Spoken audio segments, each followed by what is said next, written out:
Welcome to the Law Queen Podcast. Hello, everyone.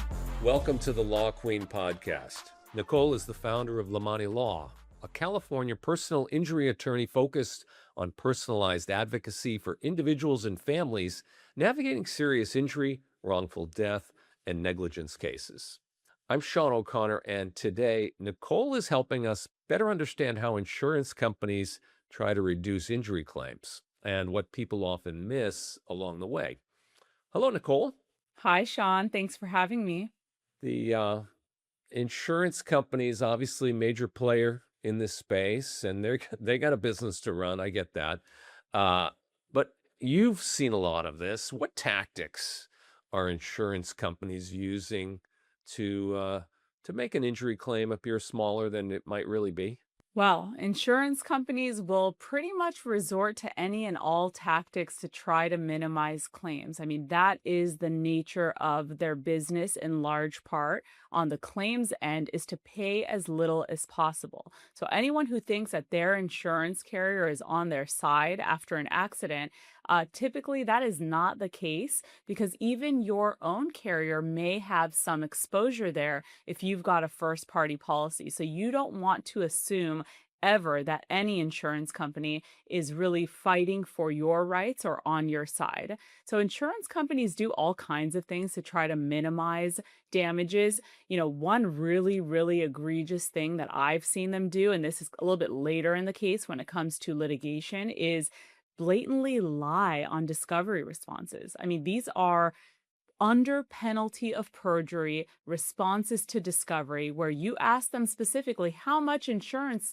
do you have or did your insured have to cover for this loss? And the response will be, maybe an underlying policy of 100,000 or 250. And they conveniently forgot that there was an umbrella policy of another $1 million on top of that. I have seen this play out over and over where, opposing counsel drafting these responses on behalf of their insurer, they're fully aware of what the insurance available is, and they just blatantly misstate it on discovery. So that is one of the most egregious ones. But on the early end, and I think kind of what more people tend to deal with is they will try to get statements early on.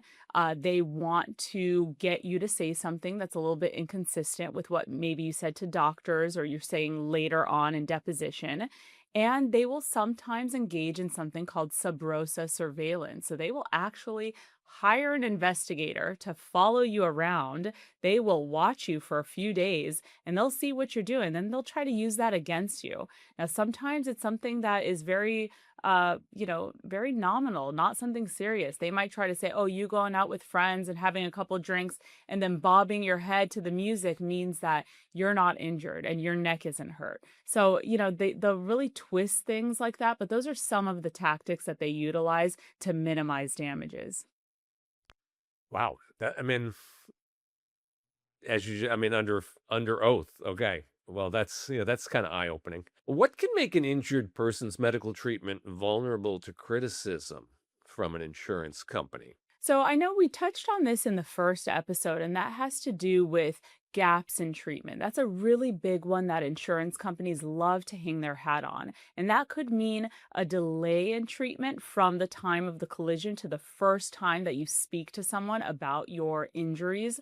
Or it could mean that in the course of treatment, there is some gap of, let's say, a month or two, or sometimes it could be up to a year where you just didn't go see a doctor. So those are some of the things that insurance companies really take issue with. So, one thing I always tell clients is stay consistent with treatment. If you are hurting, tell your doctor. Do not assume that something is relating to a prior issue and something else is relating to the collision. You can't make those assumptions. You've got to let the doctors be the experts who will testify about what we call causation, about what's caused by the collision. Don't make that assumption yourself. Your job is to go in and to tell them what's wrong with you, tell them what you're feeling, and make sure that you give them the comprehensive list of what you're experiencing. And when the doctors recommend treatment, it's also important to follow through on those recommendations. You don't want to sit on it, you don't want to ignore them. You really want to follow through on what the doctors are telling you to do so that you show, hey, I'm actually hurting and I'm doing what I can do to get better. I'm just not ignoring my case. That's something that is really, really important on all fronts. That makes sense. Makes sense. You mentioned earlier insurance companies calling, getting statements. I'm wondering, how maybe like recorded statements or even casual comments that you might have with an adjuster could affect a claim. Is that something that I need to look out for if I were in that situation? Absolutely. So people don't realize that when you're dealing with a third party carrier, so in other words, the insurance company for the at fault driver who caused the collision, you are under no obligation to give them any statements pre Oh, litigation. That means everything you say to them at that juncture is voluntary. So the best thing to do really is to kind of separate yourself from them, which is the benefit of having counsel involved. We let them know that you are not to speak with them about your injuries. And the reason we do that, it's not because we don't think that our clients are very capable of speaking for themselves. It's because the natural human tendency is to be a little bit conflicting in statements over time. We tend to do that as humans, and it's not because we're trying to lie or misrepresent. It's because you forget things. Something that happened 2 months ago, 6 months later, you might not remember how you felt that day. And then a year goes by, and then you're in deposition. You might not be exactly remembering the details of the collision or your injuries so well. So, our natural tendency is to be a little bit inconsistent.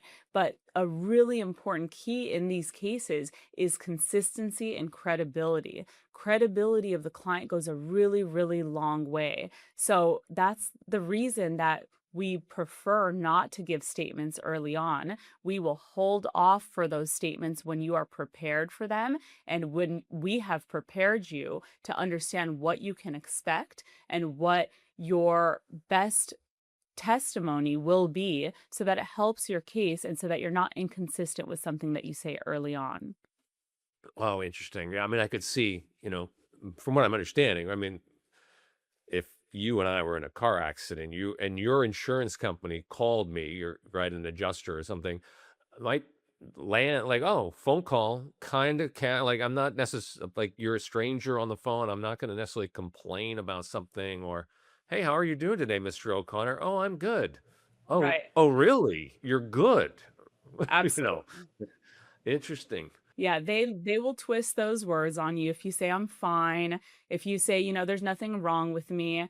They're taking those words very literally. This is not just a colloquial, just, conversation that you're having with an insurance adjuster. They will bring that back up later. They will try to use that against you. So you really want to Wow. minimize those statements as much as possible. All right, good to know. What about financial pressures, right? Can make injured individuals more likely to accept less than a case may actually be worth, right? Like I get that call and the insurance company offers me 10 grand. And I'm like, 10 grand to turn my year around, you know? Absolutely. And this is a big That issue for happened. people. Yeah. You are involved in a collision. Sometimes you can't work. Sometimes you're so injured that you haven't been able to get back to your job, especially if you work in a physical job. And that can really create a lot of pressure on people to want to settle early and take the money fast. I always tell my clients two things. For one, you only get one bite at the apple. So, in personal injury cases, and this is a little bit different from what people know of when it comes to work comp and different kinds of claims.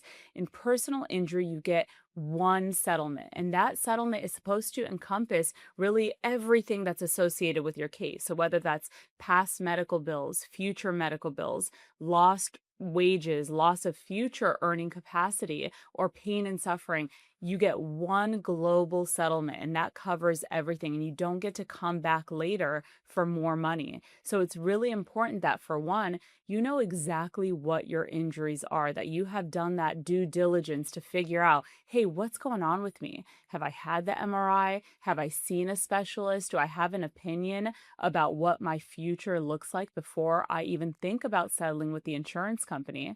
And moreover, and this is really important, have I allowed enough time to pass to know what the future holds? People are really eager to settle quick, but the quick and dirty settlements, that's good for the insurance company. That's why they like to come to people, early on before they're represented, offer them the $10,000 or $20,000 and say, "Hey, let's end this now," because they know that sometimes injuries will manifest later. Sometimes injuries will progress and evolve in a way that was not expected. So time is on your side. That's the second thing I like to tell my clients. Time is on your side in these cases. You really want to know what you're dealing with before you ever consider settling your case.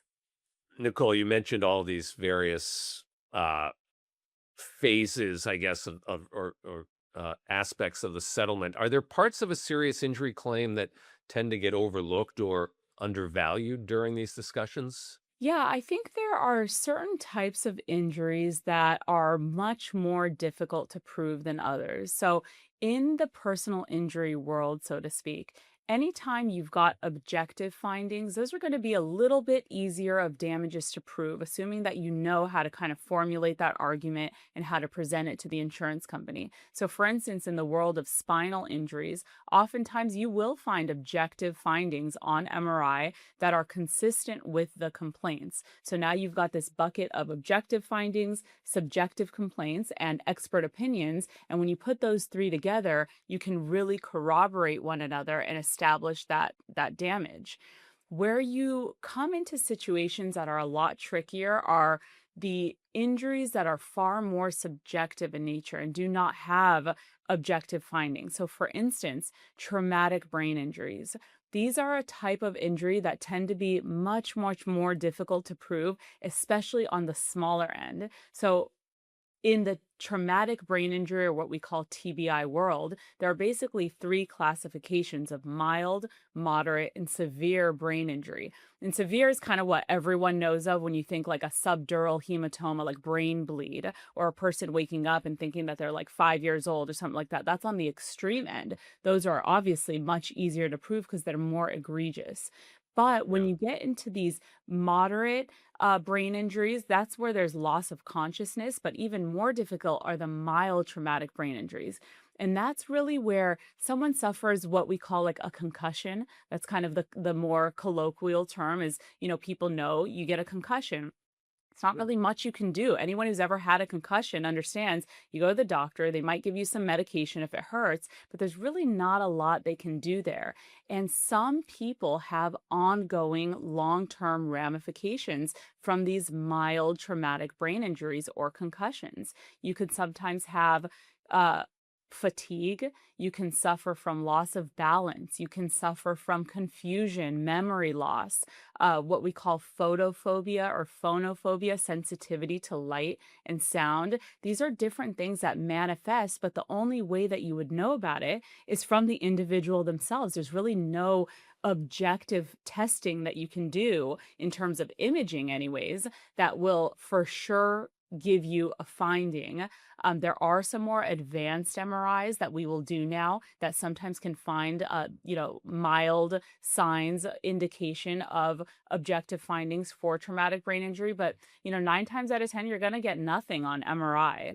Yeah. We might engage in what's called a neuropsychological comprehensive evaluation. It's like an 8-hour examination people do.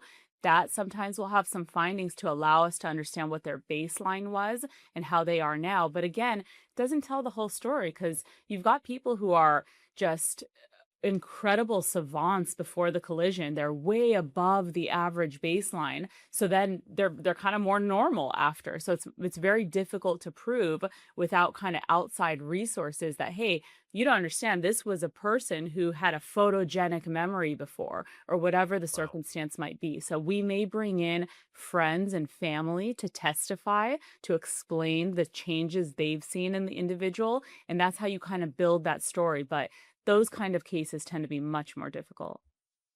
Understood. Um, let's talk about, I know you can't, name names, of course, but, is there a story where, uh, the insurance company focused on one issue, but, a fuller understanding of the injury changed the direction of the claim? And then this has got to have happened in your practice. Oh, absolutely. This happens all the time. I mean, insurance Oh, companies are notorious for wanting to frame cases in a certain way that kind of limits the scope of the information. They would like to view it as very black and white oftentimes. But the truth is, you do have to dig. So I've had a recent situation, kind of similar to what I was just touching on, where the insurance company really just wanted to focus on the physical injuries. They wanted to focus on the fact that this lady had a sprain in the spine. She had an injection. That's it. She was better. She was done. But there was an entire traumatic brain injury component where she said, hey, for 2 months, I couldn't even focus. I couldn't work. I couldn't, I was having nightmares. I was fatigued. I just, even to this day, just, can't explain it, but I don't wow. feel like myself. And so again, we have to really dig into that. We've got to get those what we call damages witnesses to testify about that information and really give that comprehensive story. And you know what? With enough pushing, and sometimes you've got to get really to that eve of trial before the insurance company says, uh-oh, we may have some exposure here. This is a lot more serious than we originally gave it credit for. And now the settlement value might be 5 or 10 fold what they were originally valuing it at. Interesting. Yeah, there's some brinksmanship in this, obviously, too. As you said, like, this is just another business transaction for the company to a certain degree, and they want to limit their exposure. That's interesting, uh, dynamic. Although, we've seen that TV show or that movie, right? I mean, it's compelling too. Yeah, I mean, this is the name of the game. Insurance companies, at the end of the day, they are running a business. They are there to minimize damages. They are there to minimize exposure, and they will fight it tooth and nail with virtually endless resources to do that, Yeah. to accomplish that. But they also know that we live in a society where we have a right to a jury trial, and that is really the saving grace here, is the fact that there are lawyers who can represent you and eventually take the matter to a trial. And so that is a little bit unpredictable. That creates a level of uncertainty for the insurance companies, enough so where that if you create enough doubt and show them, hey, we're going to be asking a jury for X amount and it's way up here, so you better be careful about your position on this case, you will eventually back them into a corner to pay much, much more reasonable rates for settlement valuation. Well, good to know. Good to know. We got about a minute left, and I'm just, for people listening, what should they understand? Like, what would be like the nugget you want to leave them with before they rely on an insurance company's assessment alone? In terms of what their claim is worth. What's your, like, whatever you do, don't do this, or whatever you do, do this. Yeah, I think it's important to know, just generally speaking, that the insurance company is not on your side. Despite the fact that you are paying premiums to your insurance carrier, you cannot assume that they are doing what's favorable for you in your injury claim. To know that your damages, your injury, and your interests are being represented, you basically have to be represented by someone who's actually on your side. Um, Even your insurance company, if you've got an uninsured motorist policy, has Yeah. potential exposure on your case. So they might fight it just as hard as the at fault driver's insurance company. You get one bite at the apple. You could take an early offer. It's true that you won't have fees or costs to pay, but oftentimes, if we can increase the value of the case, that's the only time that we would get involved in the case, or any attorney typically for that matter. And so you're oftentimes better off taking a portion of the recovery from a larger pie than you are trying to negotiate that yourself directly with the carrier. Got it. Got it. Well, that's great. We're out of time, Nicole, but as always, great to talk to you, and thanks for being here. Thank you so much, Sean. It's been wonderful. If today's conversation gave you a clearer understanding of serious injury, wrongful death, or negligence cases in California, be sure to subscribe to the podcast. Maybe leave a review or share a link to the show with someone in your world who would benefit from this information. And of course, to learn more about Nicole Lahmani and her practice, visit LahmaniLaw.com. I'm Sean O'Connor. Have a great day.